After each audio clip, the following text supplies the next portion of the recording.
Samedi 18 mai, j'ai le grand plaisir de pouvoir rejoindre le Futuroscope de Poitiers pour assister au 60e congrès des écoles de conduite. C'est une fête, comme nos amis savent le faire, et pour rien au monde, j'aurais voulu le manquer. Aujourd'hui, j'aurai le plaisir de participer à une table ronde avec Sacha Houlié sur ce qu'est le point d'actuel, qui est le CPF, en définitive, qui est le financement, quelque part, du permis de conduire pour les jeunes, pour traduire les différences qu'il puisse y avoir entre les campagnes et les territoires, permettre à ceux qui n'ont pas de déplacement possible d'utiliser une voiture ou une moto relativement de bonne heure. C'est un sujet à débattre, c'est un sujet de fond. Comme vous le savez, une de nos ambitions a été contrariée avec la publication d'un décret limitant l'accès au compte personnel de formation.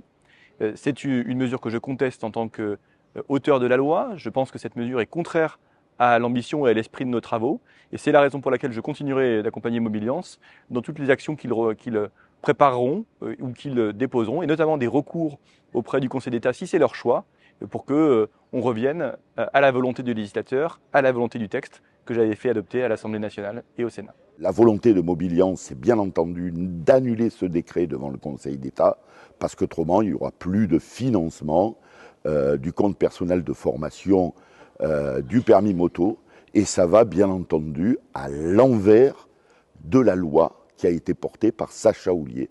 Donc moi, j'espère pouvoir débattre et entendre des propositions, et je vous rappelle que Mobiliance veut aller plus loin que le financement du permis moto. Il veut que les ayants droit puissent rendre portable leur CPF pour leurs enfants. Je veux surtout aussi remercier Florence Guillaume, dont je sais qu'elle était présente hier, et malheureusement, pour des raisons personnelles, je n'ai pu être présent. Mais je sais qu'elle est toujours active, elle prend les questions, elle répond, et elle est toujours très proche des auto-écoles.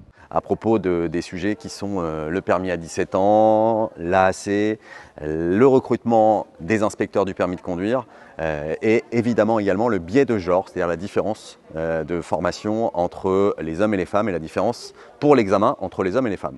La question du genre dans la conduite, elle naît quand même en fait d'un constat en chiffres, qui est que 8 personnes sur 10 qui meurent sur les routes sont des hommes, 9 sur 10 quand il s'agit des jeunes de 18-24 ans, et que parallèlement, on a aussi, au-delà de cette surmortalité masculine, une surresponsabilité dans la commission d'accidents mortels. 83% des accidents mortels sont commis par des hommes, 94% quand c'est un accident mortel avec de l'alcool. Donc forcément, ces chiffres sont un peu têtus, et en fait, ils nous font réfléchir sur pourquoi cette différence. C'est pour ça que c'était intéressant pour nous d'ouvrir à la fois une réflexion, mais aussi des échanges et de se donner la voie d'évoluer sur les questions du genre, et d'en parler à la fois avec la partie inspecteur, avec la partie auto-école, pour essayer de réfléchir à ce point-là. Ça veut dire que conduisez comme une femme, c'est conduisez en sécurité. La prise de risque, elle est beaucoup plus masculine que féminine.